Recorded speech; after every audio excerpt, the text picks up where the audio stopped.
the President of the Federal Republic of Nigeria, President Muhammadu Buhari, my dear wife, Mrs. Oludolapo Osinbajo, Your Excellency, the Governor of Lagos State, Mr. Akinwumi Ambode, and his dear wife, Mrs. Ambode, and all of the Excellencies, governors of the states that are present here today, members of the National Assembly, especially the leader of the majority leader who is present here, distinguished Senator Lawan, other members of the National Assembly present, members of the Federal Executive Council, Your Excellencies of the diplomatic community, great leaders of our party, especially Baba Akonde, Baba Omo KKK, who is here, the Oba of Lagos, His Royal Highness Oba Rewan Akiolu, Baba Fuad Oloweko, and all traditional leaders who are present. Our honoree, His Excellency Asiwaju Bola Ahmed Tinubu, Jagaban Bogu, Jagaban Africa, etc., etc., etc. And his wife, Her Excellency Senator Mrs. Remi Tinubu. Let me say first that just before I go on to what my role is here, to say that we started this colloquium now about 10 years ago, and I'm sure that most of us have heard the story. Many of those who started the colloquium, the idea of the colloquium with us are probably here today. Most of us had worked with the then governor of Lagos State, Governor Bola Ahmed Tinubu, for several years, some for 4 years, some for 8 years. And we decided that it was important to ensure that every year, on the occasion of his birthday, we will take time to discuss matters of national importance. Part of the reason why we did so was because Asiwaju Bola Ahmed Tinubu ran an unusual government in Lagos State. And let me say why it was unusual. The reason why it was unusual was because it was a government where there was a great deal of argument. And he, as the leader of that government, allowed so much argument and so many different shades of ideas. I recall a particular occasion when we started talking about the land use charge. Some of it is, today we're also, I know that there are issues around the land use charge. But when the land use charge when the whole concept developed around the land use charge, there were so many arguments. One group felt that we shouldn't even introduce a charge. Another group felt it was important to do so. I remember that in Ikeja, where this argument was taking place, in the governor's guest house, we were in a small room, and Asiwaju was there, Lai Mohammed was there, Wale Edu, Yemi Cardoso, I think Dele Alake, and a few others. And we were all gathered there, arguing on both sides. At some point, when Asiwaju was losing the argument, he said, Shey not the Bofuni. And I'll explain what that means. He said, were you the people who were voted for?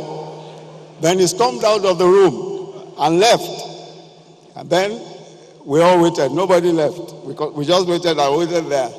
Then he came back a few minutes later and said, Tiloni, meaning, are you people still here?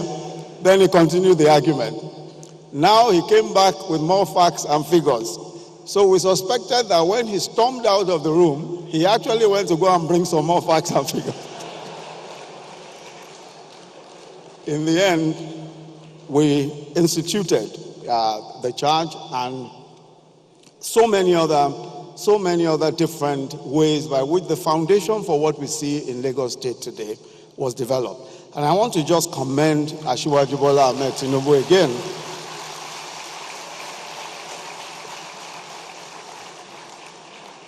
for ensuring that not only did he develop a whole generation of persons who have become, in various respects, leaders, but also that he allowed that group of people to develop ideas, to contradict him many times, to controvert his own ideas many times. And many times he gave in to those ideas, and we've seen the results of it. My role here is to tie the knots and link the philosophy to governance and commitment of our social investment program. I want to thank His Excellency the President of the Federal Republic of Nigeria, President Muhammadu Buhari, for giving me the opportunity to coordinate this program and also for giving me a free hand to run the program. The way the program is structured, as you probably heard, is that in order to ensure transparency, we left all of the issues around procurement and finance to the Ministry of Budget and National Planning. And we have a steering committee of ministers, an interministerial group, about 6 or 7 ministers, I think, who decide what to do and what the direction will be. I chair that group of ministers, that interministerial team. I must again say and pay my deep respects to the man in whose honor we are gathered here, and for whom we gather practically every year to talk and advance ideas that we hope will shape our nation for the better. And I must say again that the Bola Tinubu Colloquium still draws its thematic priority from the main focus of Bola Tinubu's life, the people. Not only is Asiwaju Bola Tinubu a man of the people, his life story in both public and private spheres tells of a fighter and a champion of people-oriented causes. Let me say that when we began this journey in 2014, and when I say this journey, I refer to our government, our party, the APC, was determined to change the dominant narrative about our country. We were determined to ensure that the notion of a country rich in natural resources, but even richer in human capital, but being destroyed daily by grand corruption and the impunity in the looting of public resources. We had to change that narrative.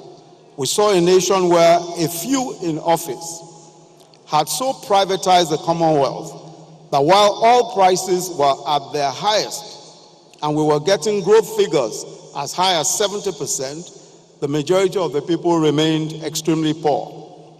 On one of our campaign trips in Zamfara State, Mr. President said, "Look at the eyes of these people." And of course, we saw the poverty and desperation in their eyes. And then he said, they expect us to fix the problem of their poverty as soon as we get into office. So the president on the campaign trail emphasized 3 things: security, the economy, and by the economy here, in particular, the welfare of the people, and corruption. To address the question of the welfare of the people, we realized that if we waited for the economy to pick up and then provide jobs for the people, especially young people, many would have given up hope and many would have ended up in all manner of illegal activities. So we decided on 2 things. One, to invest heavily in agriculture, to create jobs in the hinterland, provide enough food locally and for all of the urban areas. And in our agriculture program, I'm sure that many would already agree that this has been a tremendous success. Several millions of Nigerians have been employed in agriculture. Some who had abandoned their farms. In fact, Mr. President tells the story of his own village, where people used to let out farms. They used to lease out their farms to farmers from Kano. But now, nobody is leasing out their farms anymore. Everybody is on his own farm. The more interesting part of that story is that not only are more people now going to Hajj, they are also taking more wives.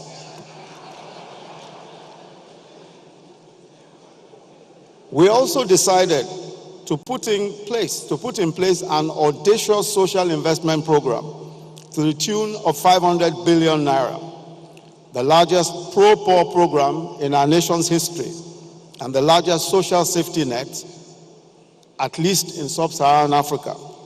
This was despite the fact that by 2015, oil prices fell by over 50%, and our production also fell from over 2 million barrels a day to less than 700,000 barrels a day, sometimes even 500,000 barrels in 2016.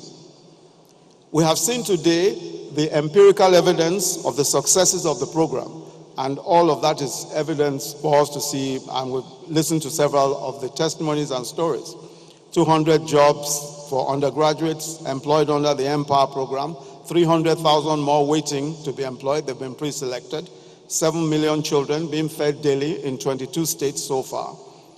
Beneficiaries of microcredit loans going to about 300,000, almost 700,000 households benefiting from conditional cash transfers. As for our fight against corruption, we realized, as Mr. President said, that if we don't kill corruption, corruption will kill us. Corruption is an existential problem for Nigeria.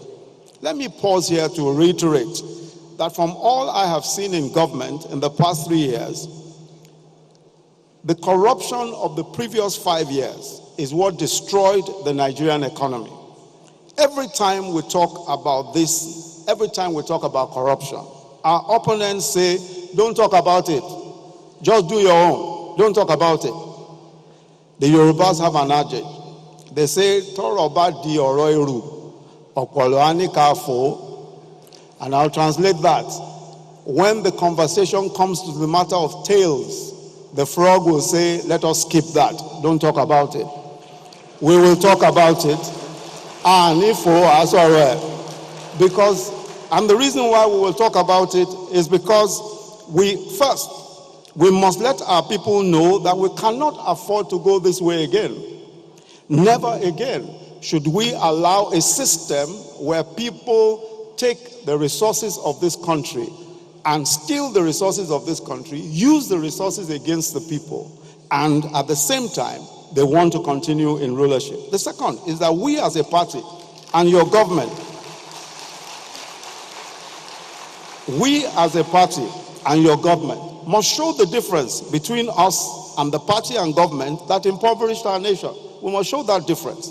Let me give you an example. In 2014, when oil was between $100 and $114 a barrel, the actual releases for capital for 3 ministries, power, works, and housing, then there were 3 separate ministries, was in total 99 billion. While transportation got 14 billion and agriculture got 15 billion. I'm talking about actual releases, not budgeted. Actual releases, what they actually got.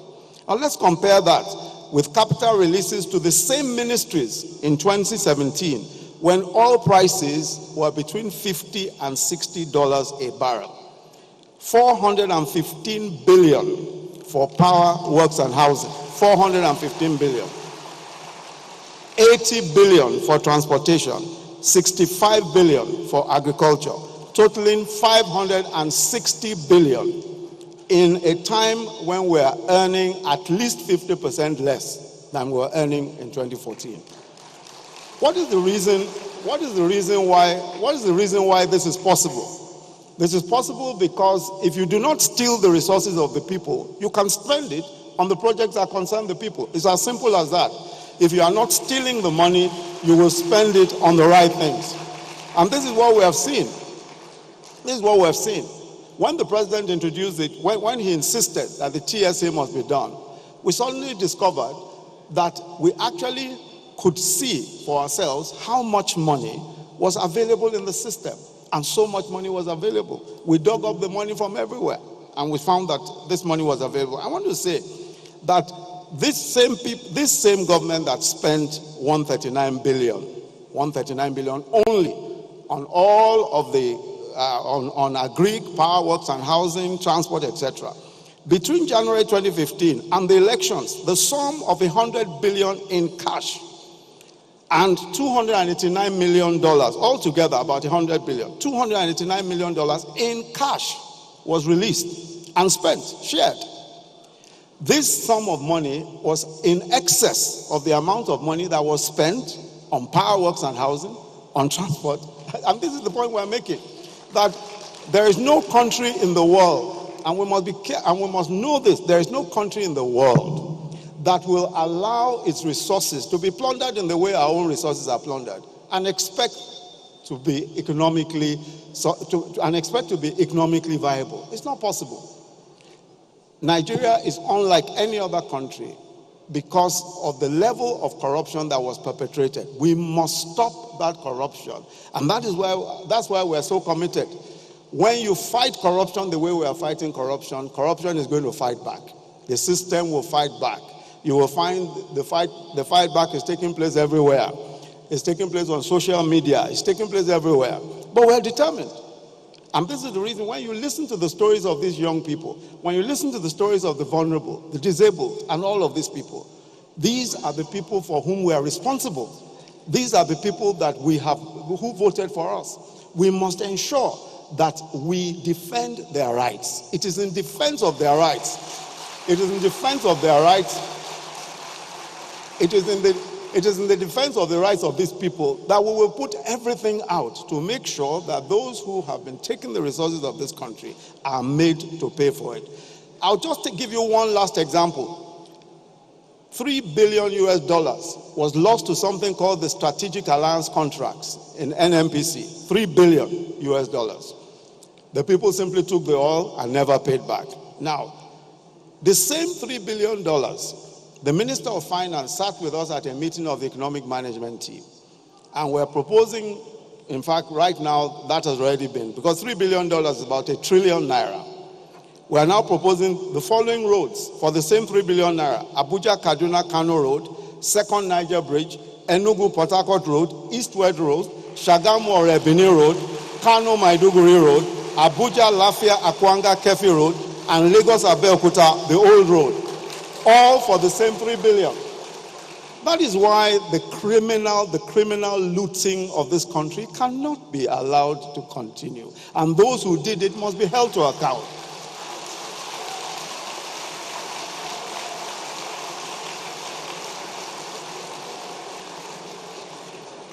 Today we earn 50% less than 5 years ago, and we're investing several times more.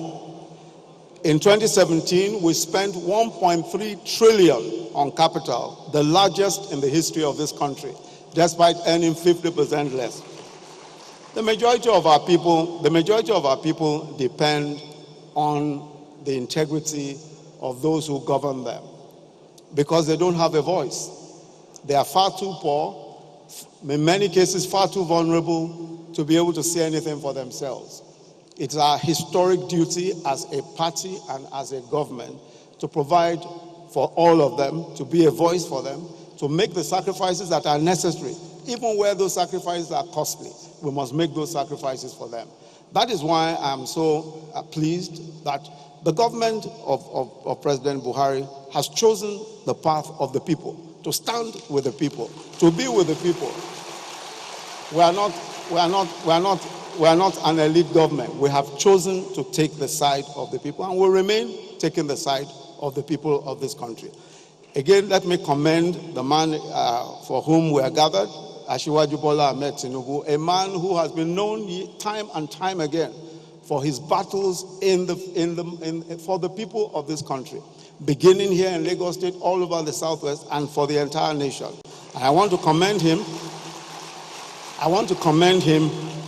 for his resilience and for sticking to his principles as a fighter for the people of this country.